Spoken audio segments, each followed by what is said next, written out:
I feel that this award was not made to me as a man, but to my work, a life's work in the agony and sweat of the human spirit, not for glory, and least of all for profit, but to create out of the materials of the human spirit something which did not exist before. So, this award is only mine in trust. It will not be difficult to find a dedication for the money part of it, commensurate with the purpose and significance of its origin. But I would like to do the same with the acclaim, too, by using this moment as a pinnacle from which I might be listened to by the young men and women already dedicated to the same anguish and travail, among whom is already that one who will someday stand here where I am standing.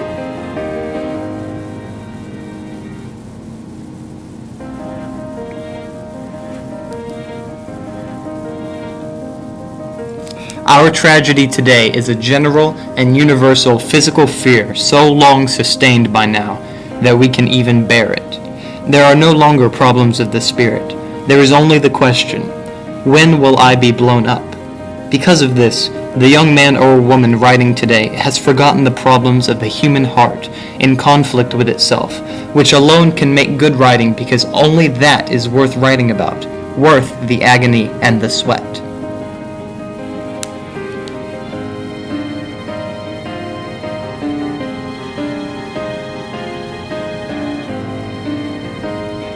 He must learn them again.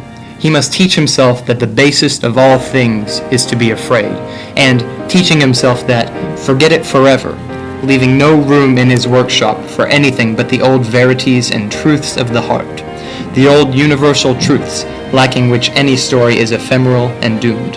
Love and honor and pity and pride and compassion and sacrifice. Until he does so, he labors under a curse. He writes not of love, but of lust, of defeats in which nobody loses anything of value, of victories without hope, and, worst of all, without pity or compassion. His griefs grieve on no universal bones, leaving no scars. He writes not of the heart, but of the glands.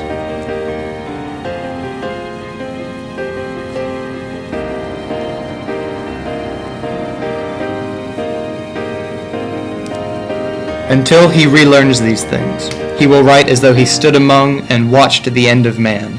I decline to accept the end of man. It is easy enough to say that man is immortal, simply because he will endure. That when the last ding-dong of doom has clanged and faded from the last worthless rock hanging tideless in the last red and dying evening, that even then there will still be one more sound, that of his puny, inexhaustible voice still talking. I refuse to accept this. I believe that man will not merely endure, he will prevail. He is immortal, not because he alone among creatures has an inexhaustible voice, but because he has a soul, a spirit capable of compassion and sacrifice and endurance.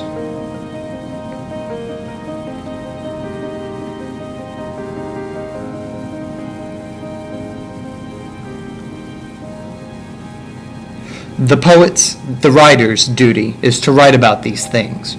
It is his privilege to help man endure by lifting his heart, by reminding him of the courage and honor and hope and pride and compassion and pity and sacrifice which have been the glory of his past. The poet's voice need not merely be the record of man. It can be one of the props, the pillars to help him endure and prevail.